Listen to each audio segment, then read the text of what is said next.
So This Is Love by 4 Curious Dad on AO3. Episode 48. Chapter 18. The Past. The scene outside the car was like blurry images in a movie. Inside, there was only silence, until Yagi Toshinori cleared his throat to chase away the awkwardness. So, meetings, huh? Not turned out really well? Aizawa glanced at him, then back to the look out the window. He hooked his fingers and loosely lied up his neck. Suddenly it felt suffocating. The UA meetings were exhausting. The council was clearly unpleased with the kidnapping, and later on with Todoroki and his gang's action. But they still had to admit their rescue mission was a huge success, which helped the pros have their full attention on the real villain at the scene. As their homeroom teacher, Aizawa didn't agree with the students' actions. If he could, he would have expelled every single one of them, from the ones who'd risked their lives to the ones who knew but didn't stop them. But it could harm the future for a long period, especially now, with society having lost their symbol of peace overnight. They needed heroes to rescue the future, to battle the real villains who escaped. Aizawa had to do his best to convey them to leave that decision about Todoroki's enrollment to the next meeting, at least after informing parents about UA's change to onboarding school system and paying the home visits. After seeing Endeavor's expression when he brought up the news, Aizawa was worried about what would happen to the boy. They just knew each other for a couple months, but Aizawa already treated him as one of his students in UA. He saw how Todoroki behaved around his peers. Awkward, clumsy, but beyond happy. He saw how Todoroki changed his expression, or avoided talking when family was brought up. Stiff, uncomfortable, upset, frowning. He saw how Todoroki retreated to his quiet self when someone talked about how great Endeavor, the hero, was.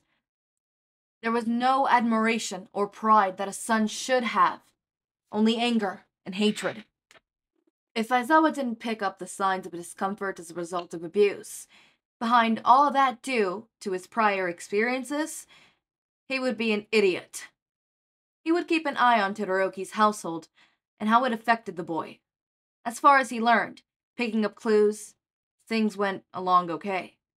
Todoroki hadn't opened up to him totally, which was understandable since they weren't close enough to do so, and Aizawa hadn't earned his trust. He would have to patiently wait for Todoroki to warm up to him, if it was not for the talk with Endeavor the other day after the villain hideout raid. He told the bro hero about Yue's decision to reevaluate Todoroki's enrollment due to his reckless action. Todoroki was not the only one in the mission, but he was indeed the only one who hadn't become a student of the class. Endeavor hid his anger and disappointment really well, but his frown and his jaw gritted tightly, with his fists turned into knuckles white. Didn't escape Aizawa's observation. For now, let's wait until the final decision is made. Let's hope that everything turns out well in the end. Aizawa said. Endeavor scoffed and turned away, leaving with his back shivered. Whoa, the meeting with Bakugo was interesting, wasn't it? Yagi tried to carry on the conversation. Yeah, sure. A family had no problem with their kid being kidnapped and gladly handed him to the school who had been responsible for preventing it from the beginning. I was actually glad to see the reaction. They still have faith in us to lead the future generation of heroes. Yes, me too. Aizawa nodded in response. The next one's close by, Midoriya's house. Is it okay with you if I go to Midoriya's alone? Would that be faster? Yagi asked. If it goes at this rate, we won't be able to visit every household of Class 1A before dinner time. Are you sure you'll be alright on your own? Aizawa asked when they stopped in front of Midoriya's apartment building. Yup. Okay then, I'll leave him and the others to you. Yagi waved goodbye and got out of the car. Aizawa went to all his house visits until the afternoon. The car stopped at its last stop of the day, Todoroki's residency. He got out of the car and observed the main gate. Indeed, lived up to the fame of number 2, number 1 now, hero. The gate was grand and extravagant, clearly hinting that this was a place of importance where important people lived. However, there was only silence beyond the gate. Is this where Todoroki grew up?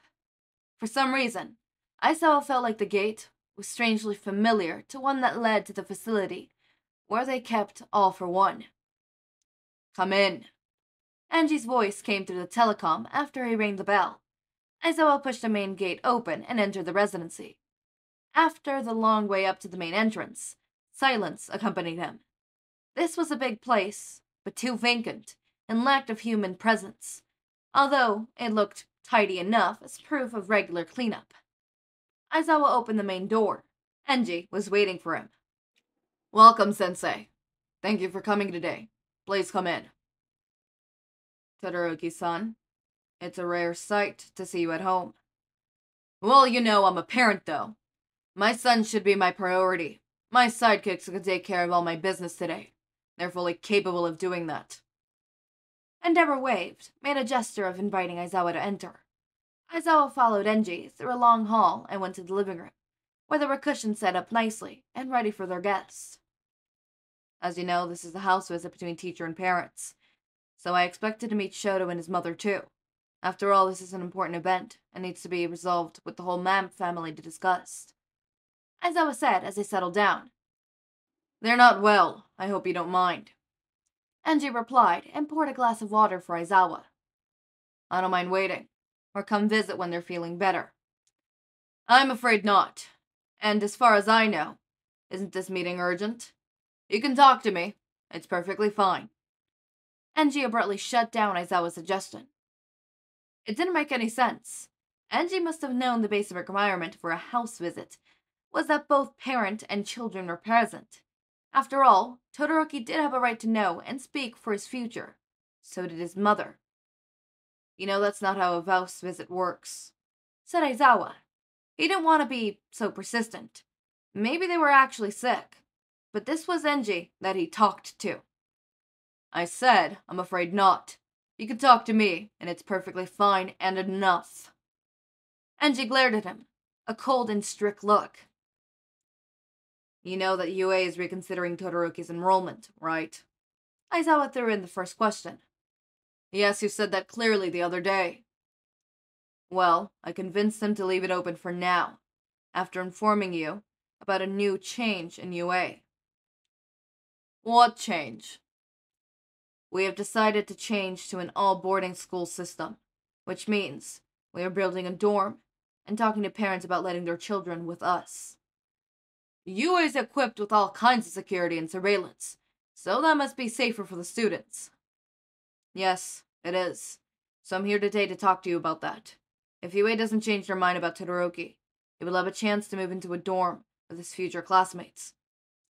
And if not, what does it have to do with my show? Nothing. We still don't even know whether he could get to UA or not. I agree. However, if you trust us to take care of your son with this new schooling system, it's easier to convince them to let your son in the hero course. Enji crossed his arm and stared at the form which Principal Nezu handed out for Aizawa to give to the parents. It contained all the information about the dorm system, from their suppliance for students round to security methods. He looked like he was in his own conflict. Then he gave in and picked up the form, starting to scan through a piece of paper.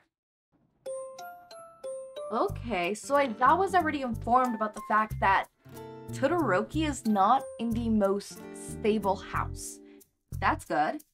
That's good. Yes, that's good. That's good. Obviously, it's not good that he's, like, you know, Todoroki's not in a stable house and that he's not in an okay house, right? That's not good. I feel like shit. I'm sorry. Notes for this day, and I think maybe tomorrow, are gonna be sparse. If it's not like a note that I really want to say, it's gonna be short. It's gonna be less than a minute. This one's gonna be not less than a minute because I'm explaining what's happening. I feel sick. And before you say take a break, shut it. It's not the fever type of sick. It's the every time I eat, I feel icky type of thing. So it's literally nothing I could do. Laying down or sitting here recording this will not stop the fact that I feel icky. In fact, sitting here and recording this makes me feel a little less icky because I'm, you know, thinking about something else. I'm sitting here and recording, right? So I'm sitting here and reading a fan fiction that I really like to read. So, yeah. Shut the fuck up. In the nicest way possible. But back to what I was saying. Obviously, it's not a good thing that Todoroki's in not a good household, but it's good that Aizawa noticed, so that Aizawa can do something about it, you know? Anyways, as always, my raindrops, make sure to eat, sleep, drink water, take your meds. Have a wonderful day or night. Link to my Discord server and socials are down in the description. Subscribe to see more of my content, and thank you so much for watching.